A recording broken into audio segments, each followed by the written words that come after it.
Wir sind heute hier mit Barbara Witasch von Witasch und Partner, Experts for International Dynamics, langjährige internationale Führungskraft, Trainerin und Coach, Geschäftspartnerin von mir, viele gemeinsame Projekte entwickelt und sprechen heute über das neue Buch Global Management, ein Tanz mit den Eisbergen.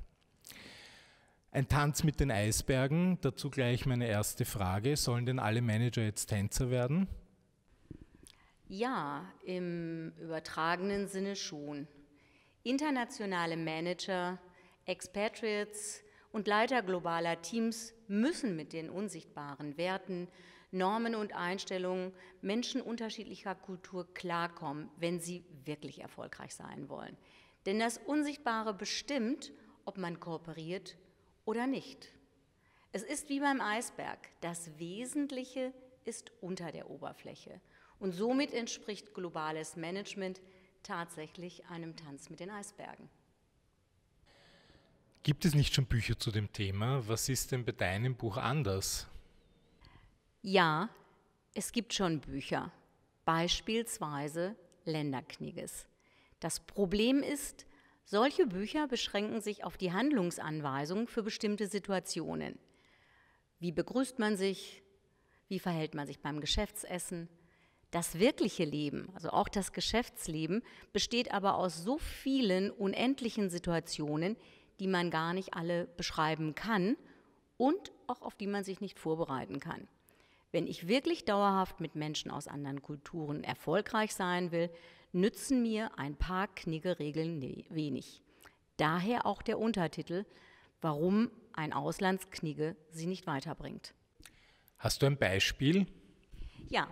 Nehmen wir zum Beispiel den deutschen Manager in einer russischen Niederlassung, der daran verzweifelt, dass seine Assistentin nicht das tut, was er ihr aufgetragen hat. Zum Beispiel Daten für ein Projekt zusammenzustellen. Diese Lösung finden wir in keinem Knigge. Verständlich wird das Verhalten der Mitarbeiterin aber erst, wenn wir ihre Programmierung und ihre Einstellungen durchleuchten.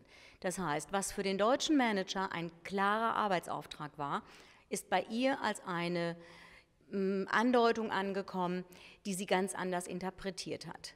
Das heißt, Global Management, ein Tanz mit den Eisbergen, legt solche Zusammenhänge offen und beschreibt die kulturellen Erwartungen und wie man in dem Einzelfall halt unter die Oberfläche schaut, um dann Konflikten vorzubeugen. Wer sollte denn dein Buch lesen? Ja, alle, die international oder mit internationalen Teams arbeiten und die Verantwortung in internationalen Projekten tragen, vom Konzernmanager bis zum Mittelständler, der sich global aufstellen will. Wir wissen aus den Studien, dass 80% der Projekte scheitern, einfach weil die zwischenmenschliche Zusammenarbeit mit unterschiedlichen Kulturen immer noch in den Chefetagen als Luxusproblem angesehen wird.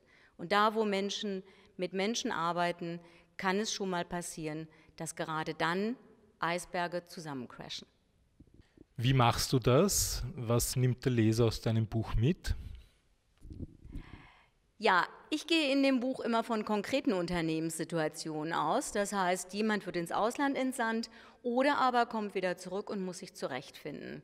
Jemand muss ab morgen ein internationales Team leiten, sei es in dem eigenen Land oder aber auch virtuell global verstreut. Das bedeutet, ich muss mir darüber Gedanken machen, wie führe ich virtuell ein Team.